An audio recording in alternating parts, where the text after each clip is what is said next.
Okay, so hi. I am currently trying to get a grip of my life because right now, everybody in Pasir Gudang, we are being given like a 4 days holiday.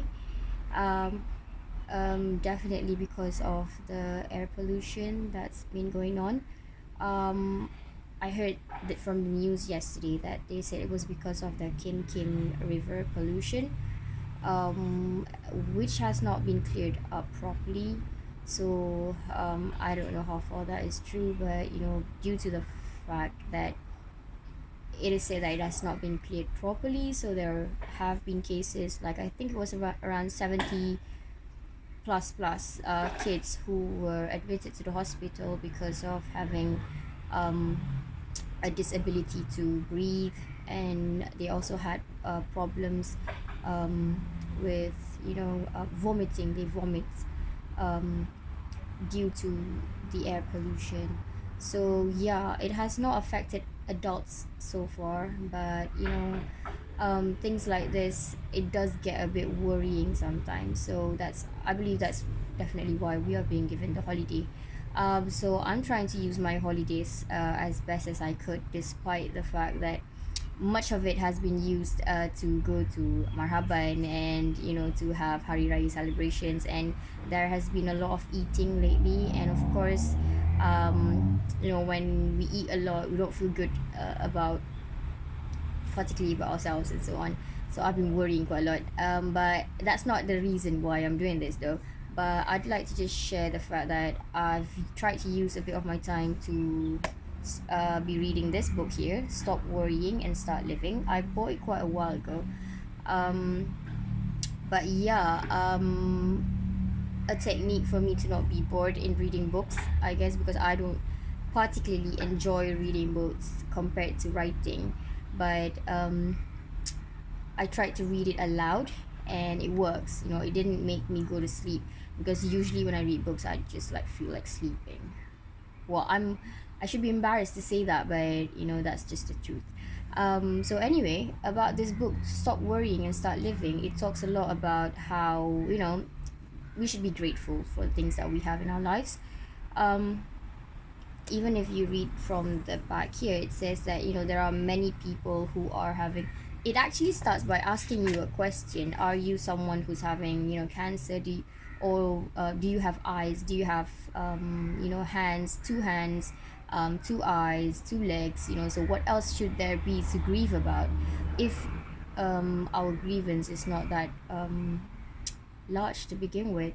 But yeah, what this book talks about is that despite having all those things to worry about, there's one thing that we have been given, which is the privilege of being a Muslim. And yeah, actually, it does strike me to think that how can I be worrying about such very trivial stuff like putting on weight and stuff when in fact I should be grateful for the fact that God has given me a 4 days holiday.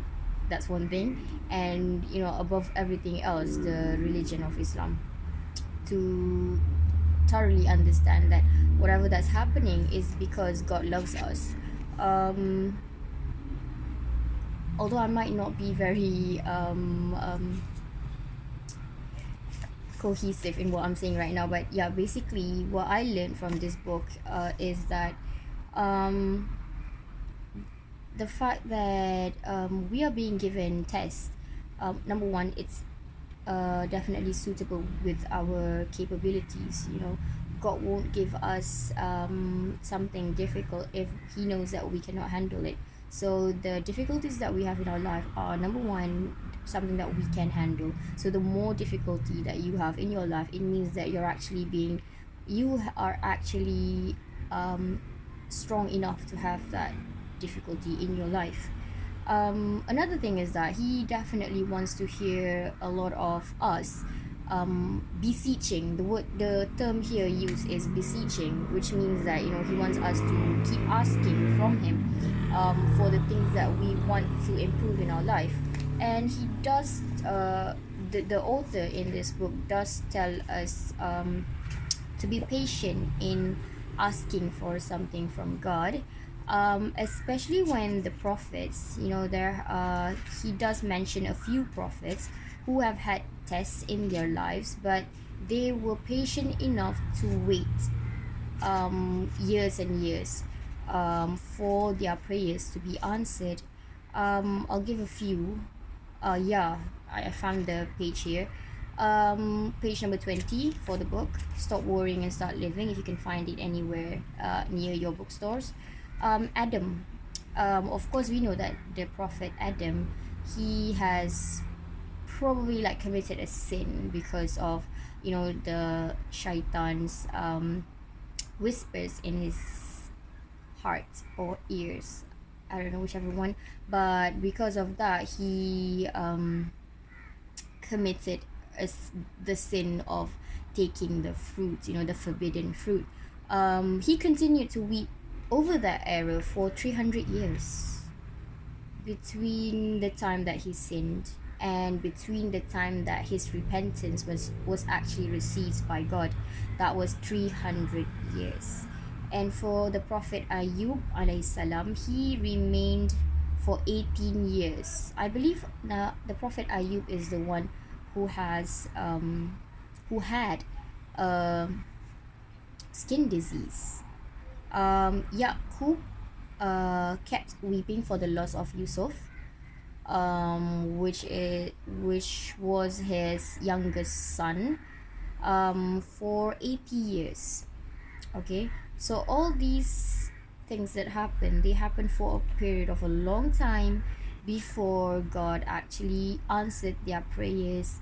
And that brings us to this realization that when we ask for something, we shouldn't be expecting it to be answered immediately, but we definitely have to know that God has his own timing, and he will answer it at the exact moment where it is supposed to be answered. And our role as Muslims are just to keep asking, because here is something interesting for us to look at. Allah angers when you abandon beseeching him, asking from him, while men angers when you actually ask him for something, which is quite beautiful if we think about it, because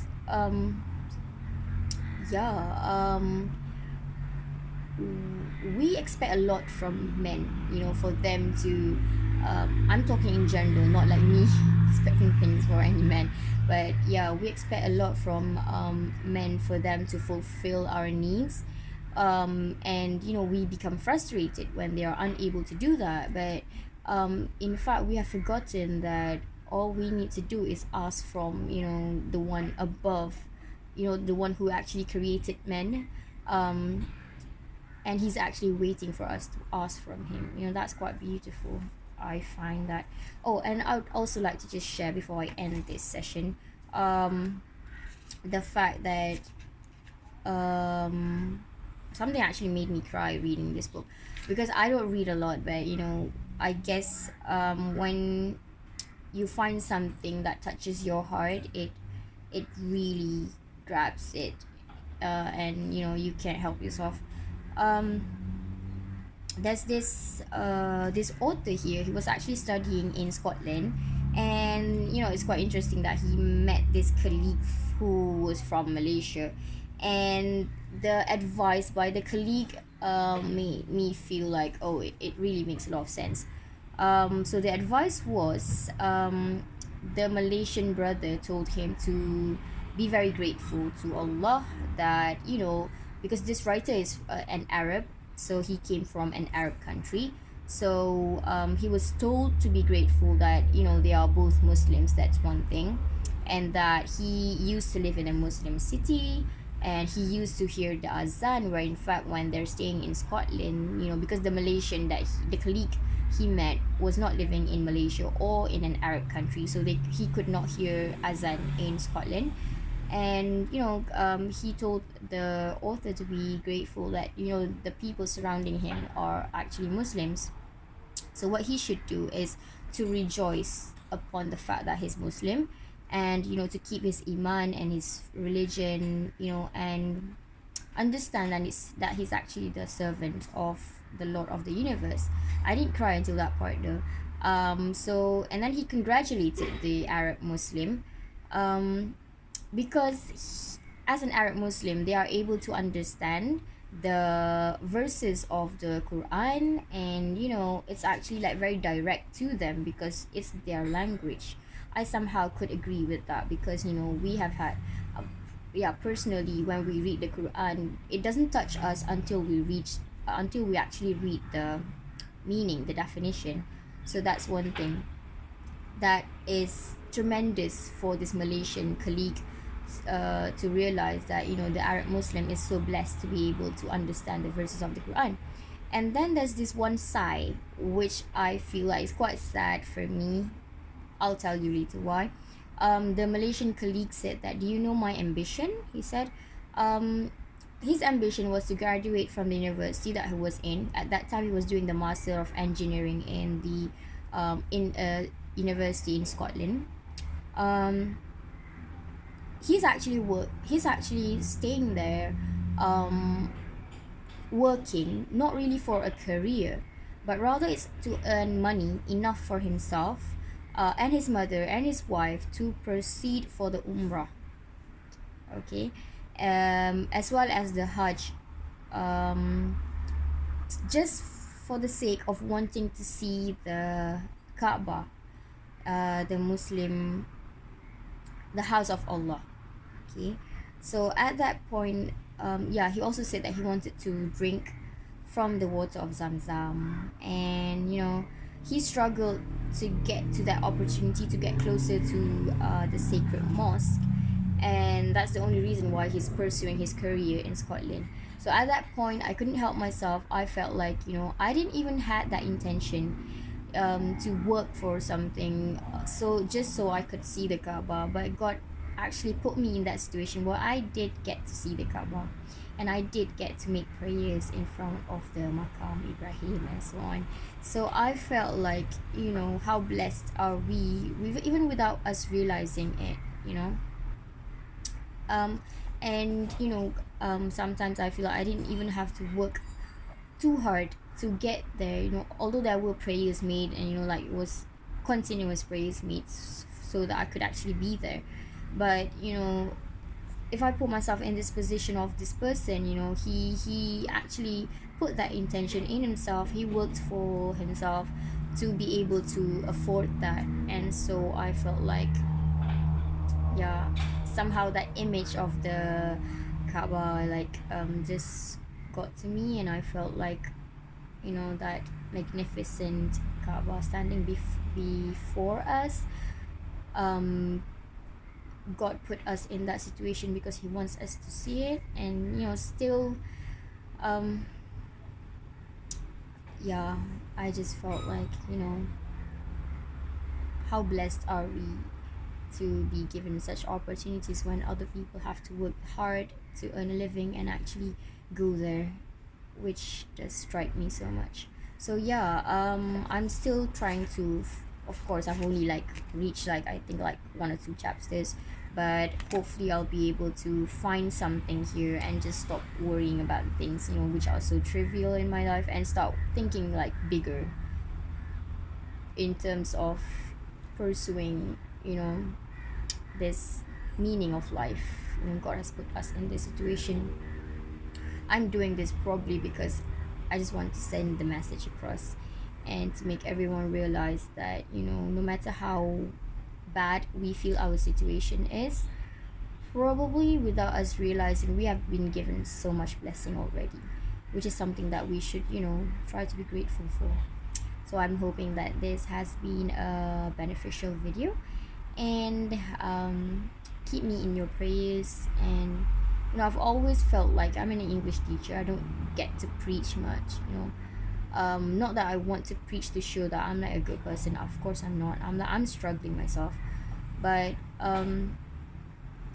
if religious if a religious teacher, then it would be easier to preach, right? But if you're an English teacher, you know I teach novels, I teach about Halloween, I teach about Zeus, the god of lightning, which does make me feel like, how blessed it would be to bring people closer to God instead of like having to teach all this nonsense stuff. I'm not saying that they're nonsense, but it's other people's faith, not mine. But yeah, but alhamdulillah lah, probably it's through mediums like this that I'm able to do this. So hopefully we could all just reflect on how we should all be grateful about life. Alhamdulillah for everything.